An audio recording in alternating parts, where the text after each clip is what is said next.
Good morning students.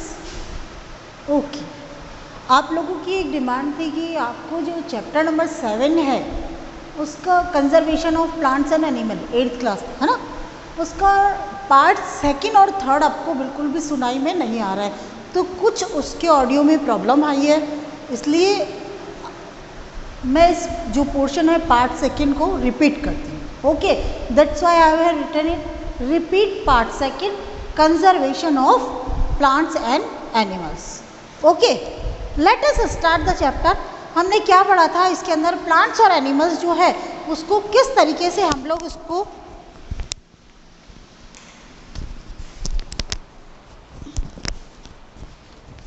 Conserve कर सकते हैं। तो plant conservation of plants and animals, अब आपका चैप्टर नंबर है ये 7 और इसके अंदर हम लोग स्टार्ट करेंगे बायोडाइवर्सिटी।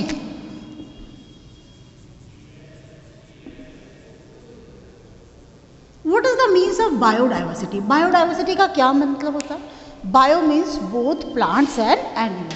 अगर दोनों की बात करते हैं, देखिए प्लांट की बात करेंगे तो हम लोग बोलेंगे बॉटनी, अगर एनिमल की बात करेंगे तो बोलेंगे जूलॉजी, और अगर दोनों की बात करते हैं तो in that condition we will say biology. Means biodiversity जो होता है, biological diversity refers to the variety of organisms. It may be plant, animals and microorganisms existing on the earth. धरती पर रहने वाले प्लांट है, एनिमल्स है और माइक्रो ऑर्गेनिजम्स है, तो they all makes the biodiversity. तो बायोस्फीयर का मतलब क्या होता है, उसी के साथ में एक वर्ड चलता है आपका बायोस्फीयर। बायोस्फीयर का मतलब होता है तो the region on which the life support, region of the earth on which the life support, माने कि धरती का वो रीजन, वो एरिया जहाँ पर कि आपका लाइफ जो होती है उसको वो सपोर्ट करता है। तो धरती पे तो लाइफ सपोर्ट ही होती है ना, without supporting the life how can we see? धरती तो है वो जिसके अंदर हवा है, पानी है, आपका मिट्टी है, तो हर चीज़ हमको धरती देती है। और उसके बाद में the most serious threat the biodiversity loss comes from their habitat destruction. जो बायोडाइवर्सिटी है वो इतनी क्या हो रही है, लॉस हो रहा है उसका बहुत ज़्यादा, उनके हैबिटेट जो वहाँ पे रहने वाले प्लांट्स है, एनिमल्स है, माइक्रो ऑर्गेनिजम्स है, उनका लॉस हो रहा है। क्यों हो रहा है? क्योंकि और एक बार अगर कोई स्पीसीज होती है वो लॉस्ट हो जाती है तो that means it disappear from our earth for ever, यानी कि पूरी ज़िंदगी के लिए गायब हो जाती है। जैसे अगर अपन बात करते हैं तो डायनासोर आज हम देखना चाहें तो हमें कहाँ मिलेंगे? नहीं मिलेंगे ना, हम उसको सिर्फ कहाँ देखते हैं? पिक्चर्स में ही देखते हैं, डायनासोर सामने तो नहीं है। मीन्स क्यों? क्योंकि वो एक्सटिंक्ट हो गए, विलुप्त हो गए, गायब हो गए, डिसअपियर।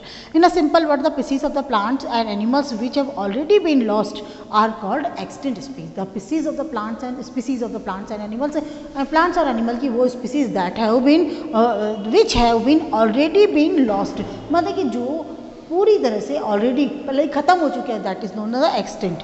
एक्सटिंक्ट स्पीसीज में आता है जैसे कि डोडो बर्ड है, डोडो, उसके अलावा यूनिक बर्ड है ये आपका मोर्टिस्का, और natives of for food in the 17th century. वहाँ के लोगों ने उसको क्या किया, 17th सेंचुरी के अंदर भोजन के लिए मारकर खा लिया इनको, और कुल मिला के बेचारे का अंत हो गया, यानी कि आज आपको डोडो बर्ड धरती पे दिखाई नहीं देते हैं।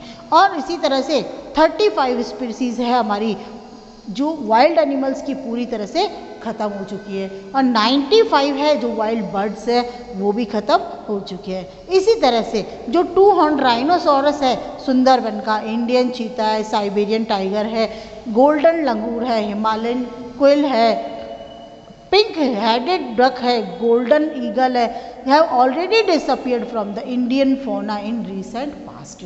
ये सारी की सारी चीज़ें इंडियन फौना से लास्ट टाइम में ख़त्म हो चुकी है। The extinct plants in our country are brahmakamal and sarpagandha. देखिए ब्रह्मकमल और सर्पगंधा वो भी हमारे जो प्लांट है उसमें से गायब हो चुके हैं।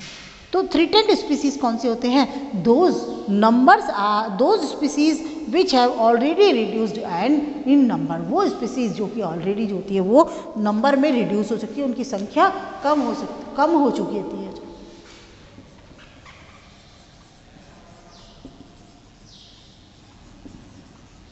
These are the threatened species. एक हमने बताया था EXTINCT, एक्सटेंट स्पीसीज कौन सी हो गया? The species which have been lost for ever, जो कि पूरी जिंदगी के लिए हमेशा के लिए खत्म हो चुके हैं। Threatened species, the species whose number is reducing continuously and they have greatly reduced in the number, यूँ भी कह सकते हो कि बहुत ज़्यादा उनके नंबर हो जाते हैं। And their natural habitat have been disturb due to their these are near to extension, वो क्या है? ख़त्म होने के कगार पर है, एक्सटेंट होने के कगार पर है, मतलब दुनिया में से डिसअपियर होने के कगार पर है। And like to become extent if corrective measures are not taken, अगर हमने और ज़्यादा ध्यान नहीं दिया तो वो भी गायब हो जाएगी। A threatened species is one of that, it is liable to become extinct if it is not allowed to realize its full biotic potential by reviewing the cause of threat, which may be habitat degradation, depletion of food, over exploitation or presence of an exotic species। अगर हमने ये नहीं दिया कि वो क्यों कर रही है, किसके कारण से ख़त्म हो रही है, कौन सी परिस्थितियाँ हैं जो उसको गायब कर रही है, अगर इस पर हमने ध्यान नहीं दिया और हमने प्रिवेंटिव मेजर्स का इस्तेमाल नहीं किया तो क्या होगा? ये स्पीसीज जो होती है वो गायब हो जाएगी। तो this type of species is known as the threatened species. There is a international body which maintain the record of threatened species, वो कौन सी है? IUCN, international union for conservation. एक मिनट, हमने क्या बताया? IUCN है, इंटरनेशनल यूनियन। आपकी बुक में लिखा हुआ है ऑफ नहीं आएगा, फॉर आएगा। International union for conservation of nature and natural resources. तो इसका जो हेडक्वार्टर है वो कहाँ पर है? आपका स्विट्जरलैंड में है। अब अगर आपका आता है कि स्टेप टू कंजर्व बायोडाइवर्सिटी, इस बायोडाइवर्सिटी को हमें बचाना है और यकीनन बचाना है, लेकिन किस तरह से? कुछ स्टेप्स को फॉलो करने। कौन कौन से स्टेप है? पहला नंबर है cutting of tree should be avoided, जितना ज़्यादा हो सके हम पेड़ों को ना काटें। दूसरा number planting of tree should be undertaken, यानी कि एफॉरेस्टेशन पे ध्यान देना है।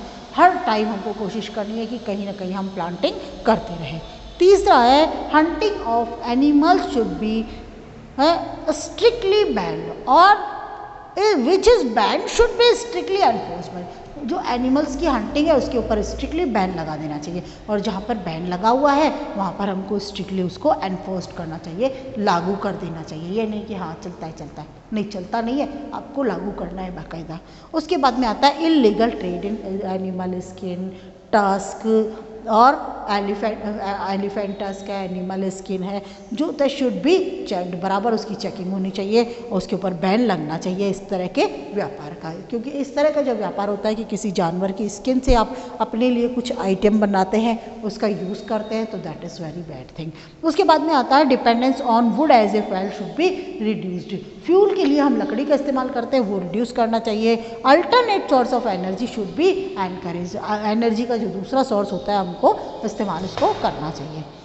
एंड नाउ आ जाता है to protect the flora and fauna, protected area जैसे बायोस्फीयर रिजर्व है, नेशनल पार्क है, सेंचुरीज है, उन सबको हमको एयर मार्क करना चाहिए, एस्टेब्लिश करना चाहिए, बाकायदा उसके अंदर पूरी मॉनिटरिंग रखनी चाहिए कि कहीं कुछ गलत तो नहीं हो रहा है। उसके बाद में आता है effective system to prevent and fight forest fire should be established.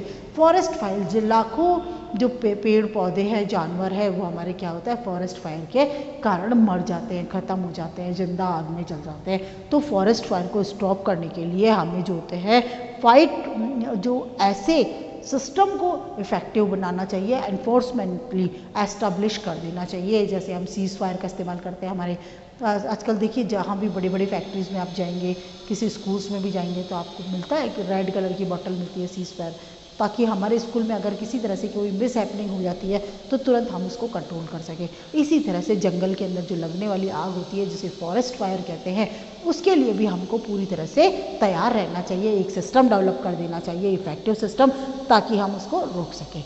उसके बाद में regular survey to monitor the population of all the species in the forest should be conducted. जो इस फॉरेस्ट के अंदर जितनी भी स्पीशीज़ है उनकी रेगुलरली मॉनिटरिंग होनी चाहिए कि कितने थे, कितने हैं, कितने बढ़ रहे हैं, कितने कम हो रहे हैं। उसके बाद में आता है कि government should make strict rules and laws to protection for the protection of forest. जंगल को बचाने के लिए हमारी गवर्नमेंट को सख्त कानून बना देना चाहिए। We have to play a role in conservation of forest. हमको भी एक अच्छा महत्वपूर्ण रोल प्ले करना चाहिए, मतलब पूरे जंगल की जो कंजर्वेशन की है उसमें अपनी भागीदारी देनी चाहिए। Environment awareness programme for the masses should be conducted on a large scale. देखिए, जब तक हम लोग अनएजुकेटेड है, किसी के बारे में नॉलेज नहीं है हमें, तब तक हम उसकी इम्पोर्टेंस नहीं समझ सकते।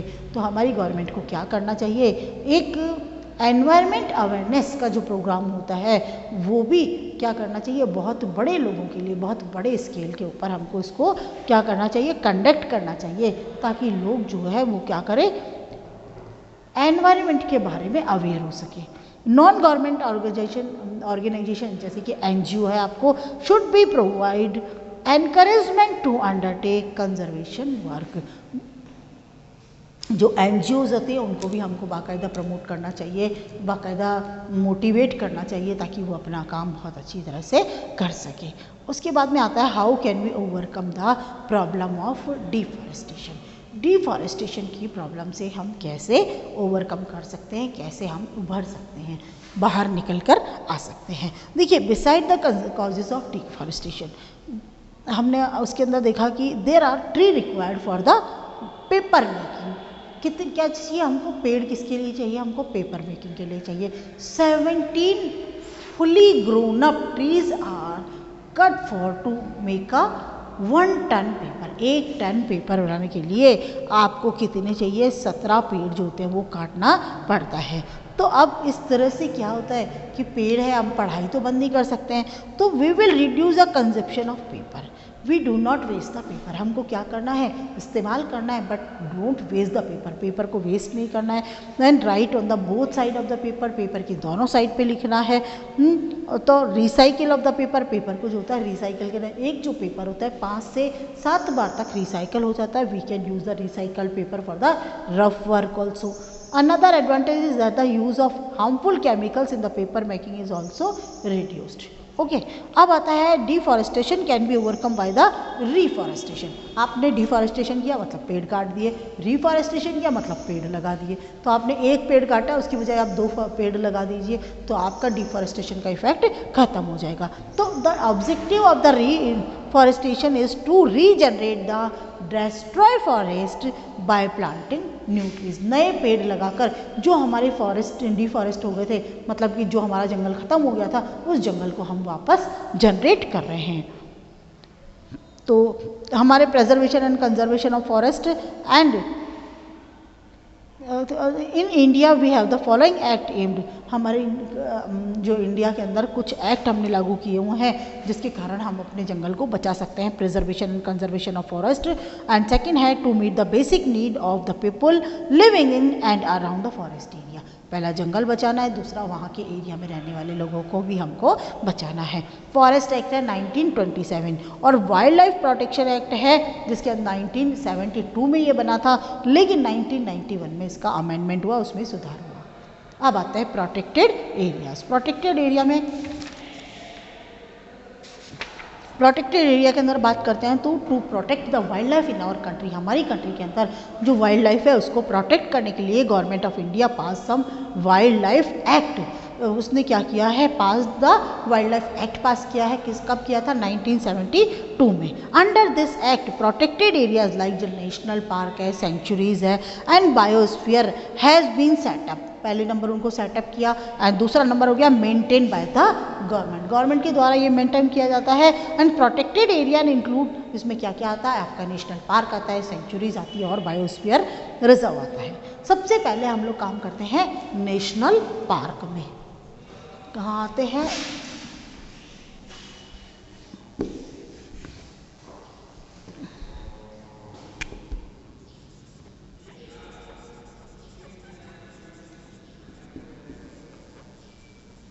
सबसे पहले आते हैं नेशनल पार्क।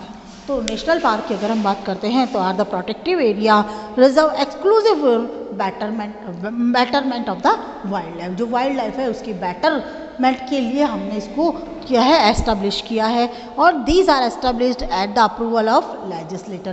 कानून की बाकायदा हमने अप्रूवल लेने के बाद उसको एस्टेब्लिश किया है। In such area any kind of activity like, जैसे आपका कौन सा फॉरेस्ट्री है, ग्रेजिंग है, कल्टीवेशन है, कल्टीवेशन है, ये सब कुछ परमिट नहीं है। They are not permitted and private ownership is not allowed.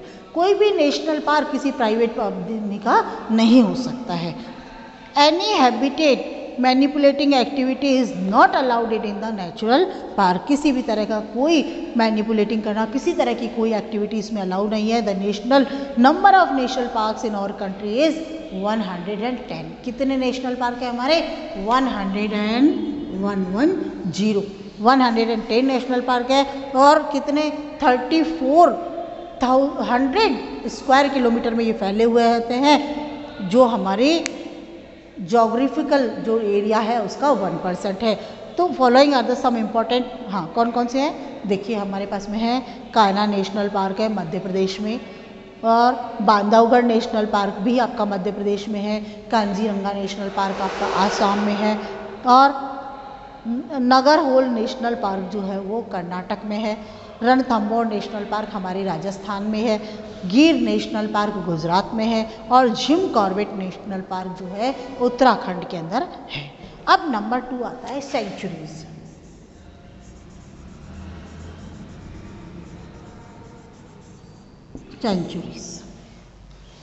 Century में क्या होता है कि in a sanctuary protection is given only to animals. Sanctuary क्या होता है? जहाँ पर सिर्फ एनिमल्स को प्रोटेक्शन दिया जाता है।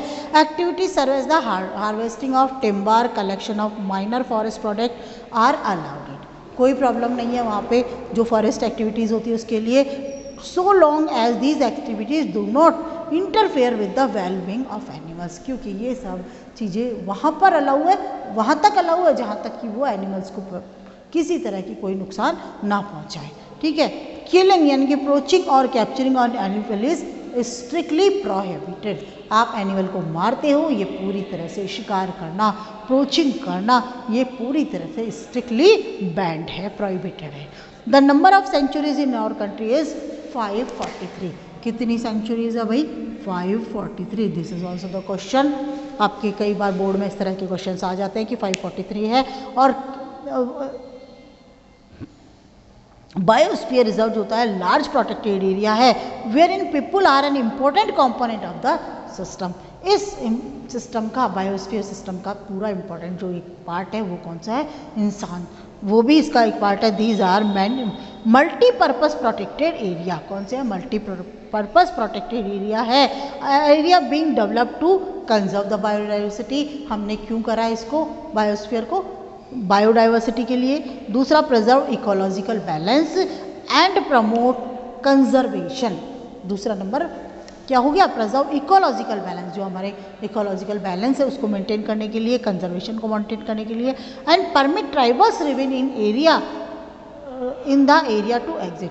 और जो व्यक्ति वहाँ पर उस एरिया के अंदर जनजाति के जो लोग रहते हैं वो आसानी पूर्वक रह सके, उन सब के लिए हमने परमिट किया हुआ है। Biosphere reserve does help to maintain the culture of that area. उस एरिया के कल्चर को मेंटेन करने में हेल्प करते हैं। देखिए वेस्ट बंगाल में है जालडापौना।